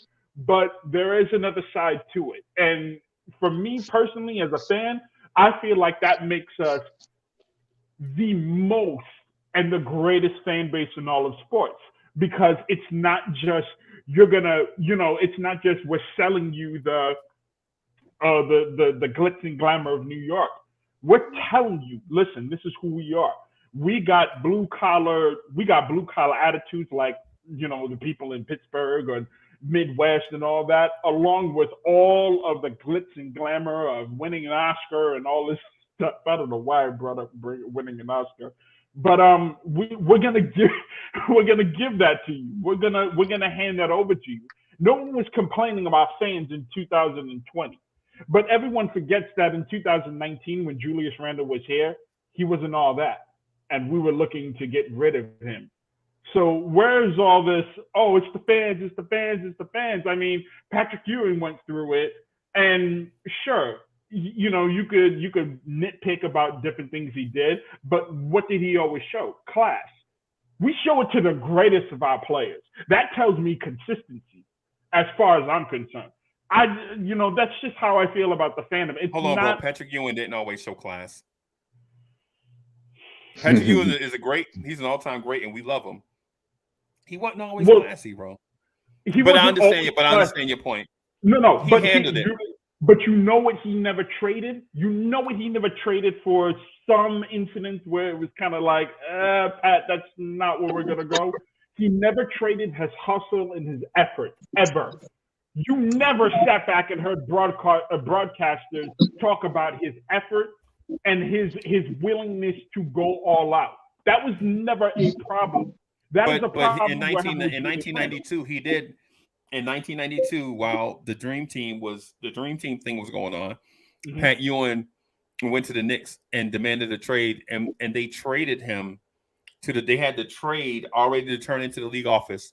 Pat Ewing to the San Antonio Spurs for David Robinson and $7 million. But that didn't have the majority to do with fans. That had more to do with the front office and coaching at the time. But hear me out. No, this had to do with a bunch of a lot of stuff. What happened was New York should have ascended to that throne of the next great Eastern Conference team. Yep. Because they sat through the Pistons and the Celtics. And since the Pistons and Celtics were on decline, it was either the Cleveland Cavaliers, the Chicago Bulls, or the New York Knicks. Well, the Cleveland Cavaliers faded away due to injuries and a whole bunch. It's Cleveland, bro. It's Cleveland. They just do what Cleveland do, right? But the Chicago Bulls won the NBA Finals. And they put a unreasonable expectation on Pat Ewing and the Knicks. And the pressure was just about too much for Pat and the organization. And so Pat got tired of going to the playoffs and losing, and the papers, unlike the Chicago papers, because they can be rough too, but the media in New York is a different type animal, and the fans in New York, and so I'm not blaming the fans. Hey, y'all in the chat, don't get it twisted. I'm not blaming the fans. What I'm saying is you have to understand your environment. Yeah, Julius Randle, you have to understand your environment. That's what I'm getting at. Agreed.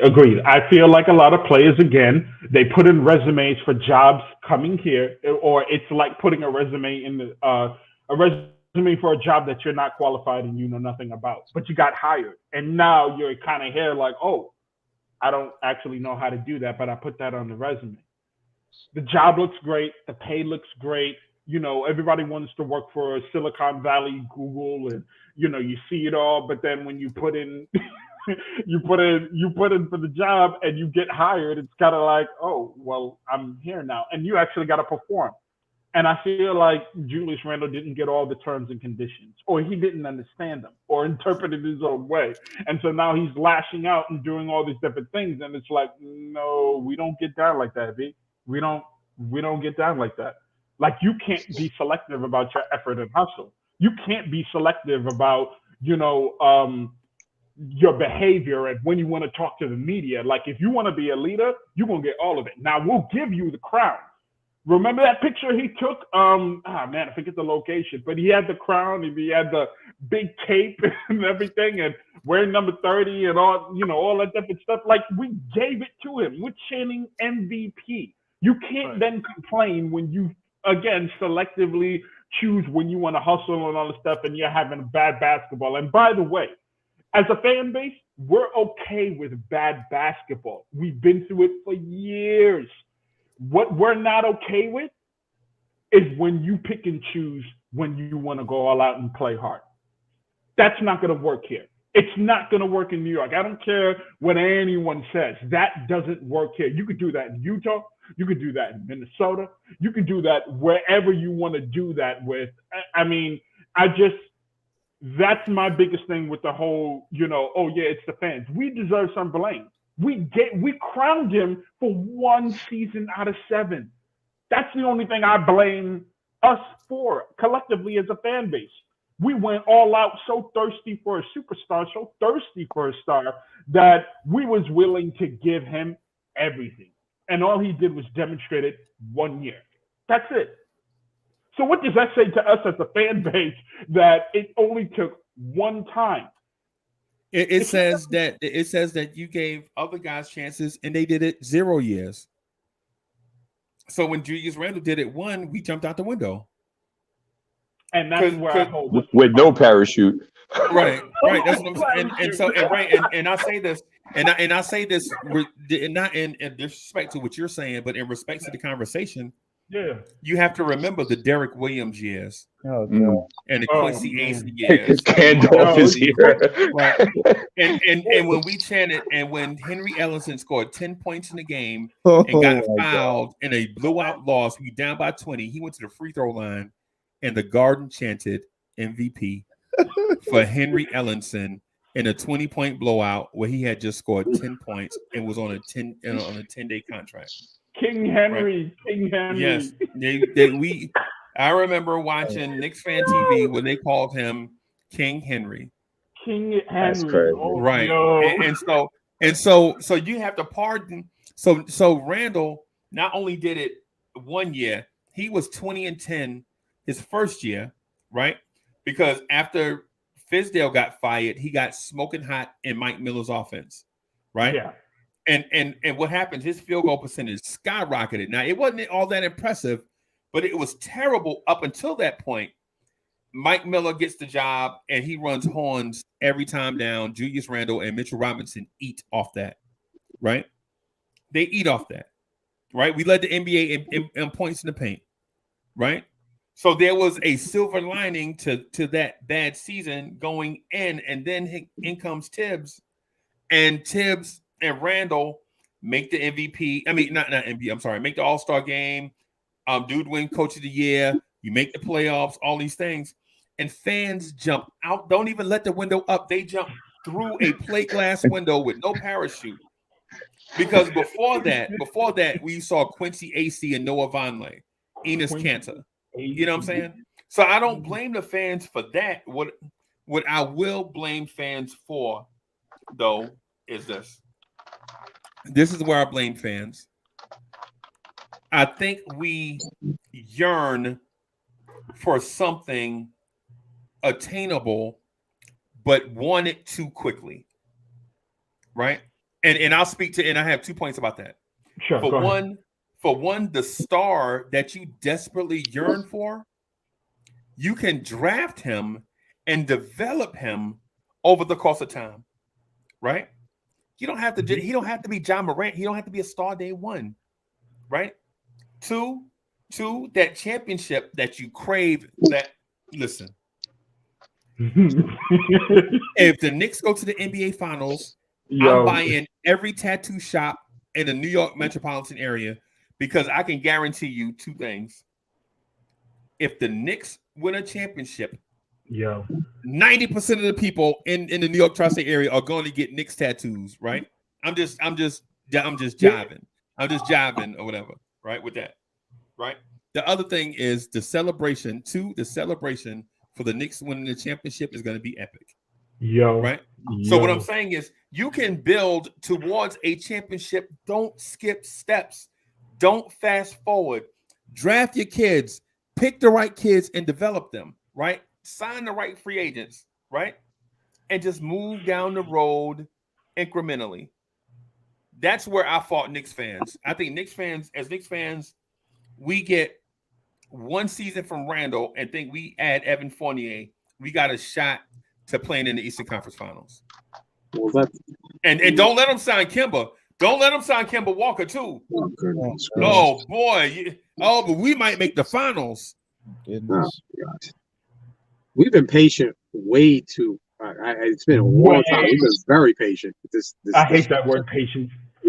Well, here's the whole thing. Wait again next year. Wait again next year. Wait again next year. But that's a different type of patience. Yeah. I shaved off the grays off my head. Yeah. Okay, then you got to be specific. You can't just throw. I mean, not saying you can't throw, but the word patience has always annoyed me because it's like, well, I've been a fan since '91. How long? I mean, what have I done but be patient? And like, you've invested into your team. You pay to watch these guys. Let alone. Uncle Freezy brought up a really good point. Knicks fans feel like they own the team, and I can get on that train because, like a stockholder, we invest. Do you not? I mean, come on. Right. Everybody who's been to a Knicks game. Do you know how much money we drop on New York Knicks gear, New York Knicks tickets? Which, by the way, in comparison to the entire league, is about the cost of rent, if not more. Like you really got to give up assets, you know, your marriage, the well-being of your children and whatnot to go to a New York Knicks game. If you ain't got it like that, I'm just saying, like, I kind of feel like if I'm going to drop $9 to go and fit somewhere in Madison Square Garden, I better see a product that is worth $900. Amen. I'm just saying. That's why I don't come so hard at the fans. But I do understand the other side of it. I would encourage Julius Randle, when you get a chance, go on Netflix or whatever platform you got, sit down and watch Gladiator. You need to watch Gladiator. Because all jokes aside, like, if you look at the fandom, you know, in the movie Gladiator, you know, are you not entertained? You'll probably get a better understanding of what fandom really is like. I'm just saying. That's fandom. I was going to ask you, all right, if this is true, and let's just say that Julius doesn't is not with the team for the remainder of the season. Amen. It's a scenario. The answer, but what do you do? How quick do you get rid of him? What type of trade proposal are you looking for? Do you do it on draft night? Do you do it after draft night? How do you handle that? All right, let me answer that in two ways. This is where the biggest of my frustration lies when I heard the rumors. And I wrote it yesterday. I said, so I listened to Carton Roberts, WFAN, trade rumors, and I'm thinking to myself, so what? The man hasn't rebuilt his trade value. The man hasn't rebuilt his trade value. This front office has been in asset management mode, collecting all these picks, and you now got to dive into your own supply in order to get up off him. So what, I don't know where he goes. I don't know what we do, but teams want an asset. They want a draft pick. The draft picks that we're collecting to get this big superstar, we now got to attach to Julius Randle to move off that 20, 10, and 5.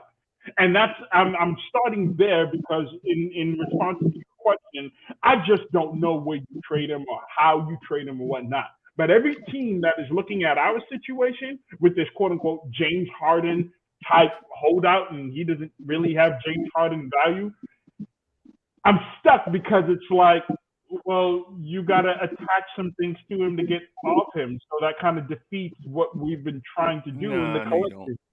No, you don't. Here's another thing too.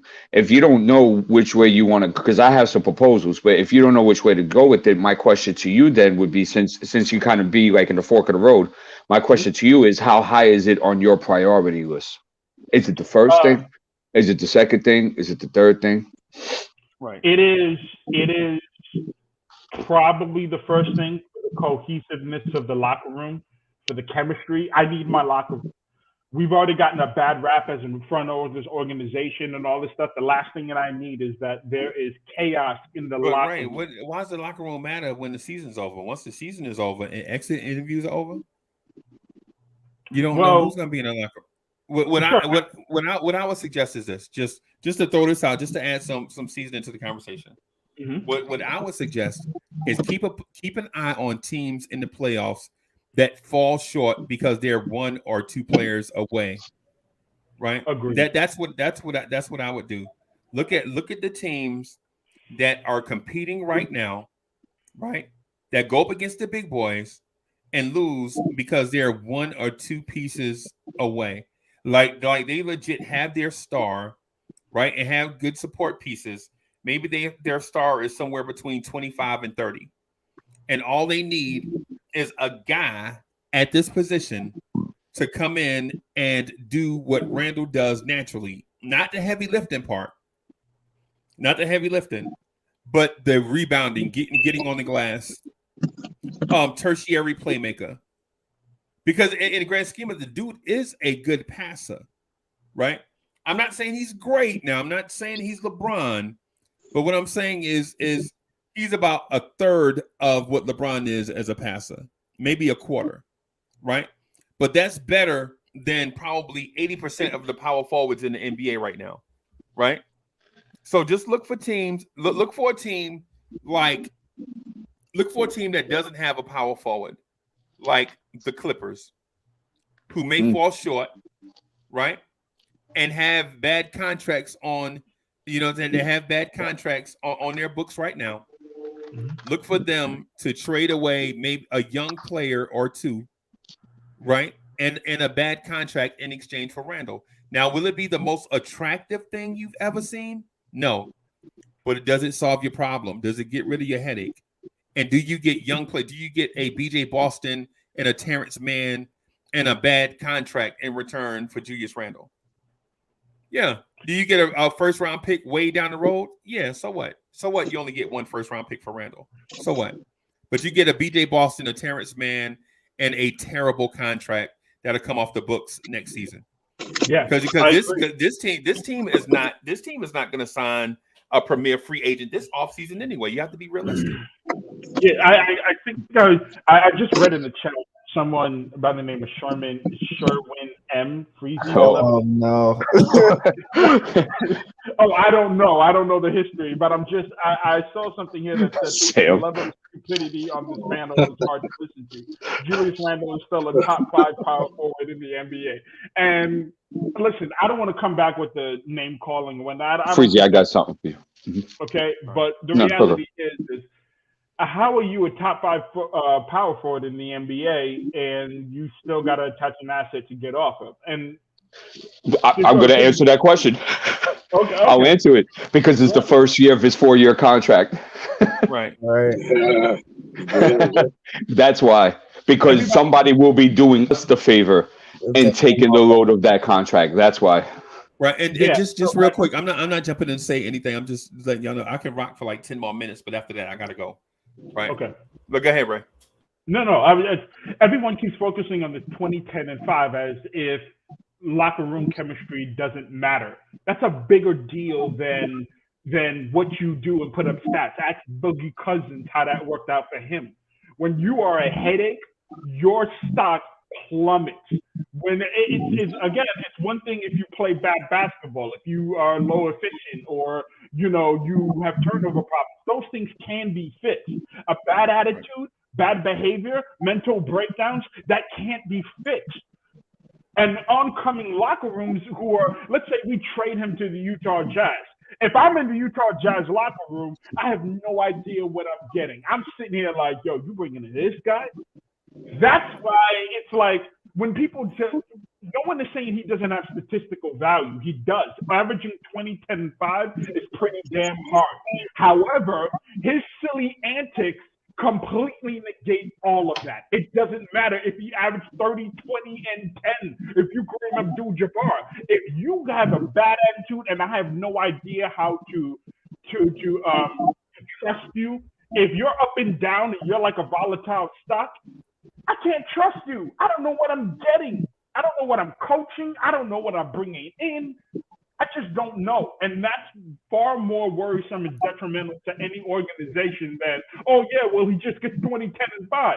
Well, that 20, 10, and 5 didn't help us this season like that.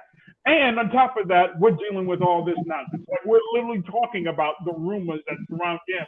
But the point you're missing is we all know that Julius Randle is not a number 1 option in the NBA, right? And a team like what I was mentioning. The reason why I brought up the Clippers is, say the Clippers make the playoffs and they go up against a Utah or a Golden State or a Phoenix, right? They have a 80% Paul George, right? A 60% Kawhi Leonard, and they know they won't be able to beat Phoenix for the next 2 or 3 seasons just with Kawhi Leonard, who's coming off injury, and Paul George, who's injury prone also. They need a third guy. So when the second or first guy is missing, the dude can move up into, the 2 spot.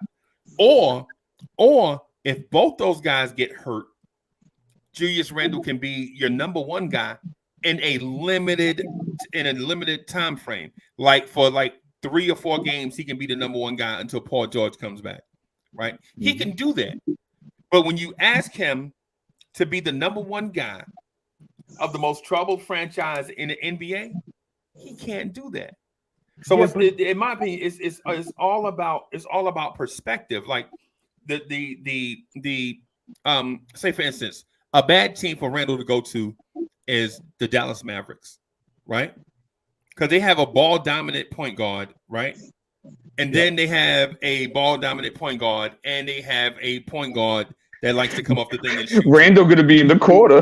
He would go batshit crazy because these dudes won't pass him the ball, right? Because on average, the dude wants to touch it about 65 times.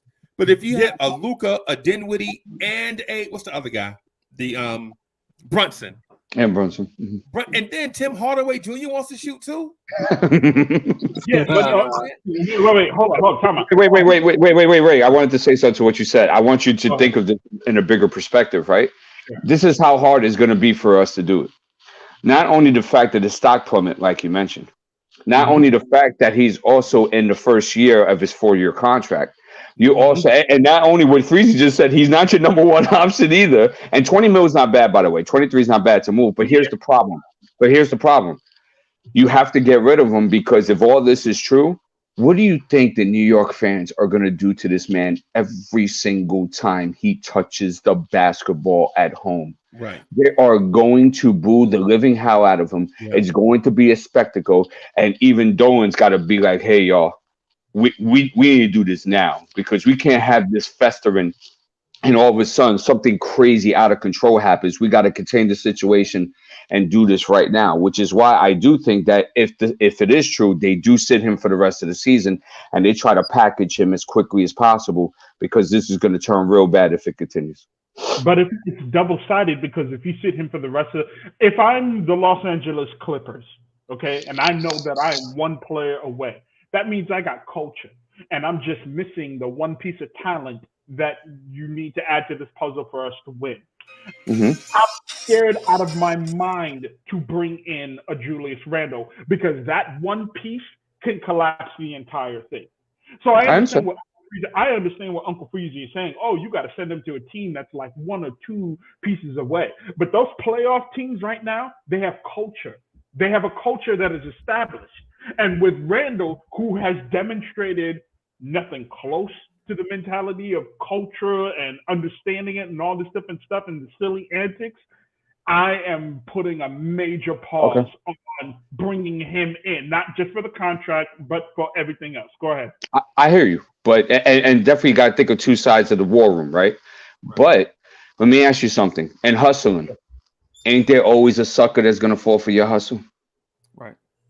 So my point is that we could address it. I mean, we can view it that way, but there's always going to be a sucker that's going to take the bait. So I'm not worried about how many people there are in line for Julius Randle. I would be worried about, can I get that sucker? All it takes is one. And I believe with 30 teams in the NBA, with a lot of bad organization moves that have been done throughout its history's tenure, there will be a sucker. And we'll be okay, and we'll probably won't get what we could maximize, but that's because of X, Y, and Z. But we will be able to unload the contract. We would be able to get some assets back in return, and then we could see where it goes from there. Right. Well, just also keep in mind before we get ready to roll out of here and whatnot, Ben Simmons and James Harden and some of these disgruntled stars have sort of changed the landscape in the face of the NBA, along with the parity of the play-in. And so teams are not just ponying up and ready to just go all in, even to the extent of, oh yeah, we're just one player away, because of Ben Simmons and James Harden and other disgruntled stars in this new NBA era. And that's the context I'm speaking to. It's not just the value of the statistical talent I'm getting, it's everything else. And if Julius Randle is displaying Boogie Cousins-like behavior, where it's like, yo, he's going to jump all over the league because you just don't know what you're getting. I promise you, in this, I think you're taking a swing and miss on something like, because I understand what you're saying, but bro, you could easily talk Minnesota into taking Randle. You can easily talk, because Minnesota has bad contracts on young players, right? And it's documented. Julius Randle has said he would love to play with Karl Anthony Towns one day. Yeah, they're boys. Yeah. So I was thinking maybe Cat to New York, but now that we see this, maybe it's Randle to Minnesota. Maybe it's Yeah, Randle to because D'Angelo Russell has a bad contract too. So yep. So I gotta get out of here, y'all, because I got a bunch of stuff that I gotta do to today. No doubt. Staffa, what's good? nothing much, man. Just here listening to this crazy thing, man. It's we're it's crazy. We're Knicks fans, bro, and things always tend to get crazy. One more thing, Freezy, and I'm quick. Here's another thing too, Ray. You got to acknowledge with a kid, bad child syndrome. Randle, if I take you, you better be on your best behavior. I'll be good. Don't worry about it. I'll be good. But for how long? Exactly. And somebody is going to fall for that. I guarantee it on everything I have. Yeah. All right, y'all. I'm gonna get out of here.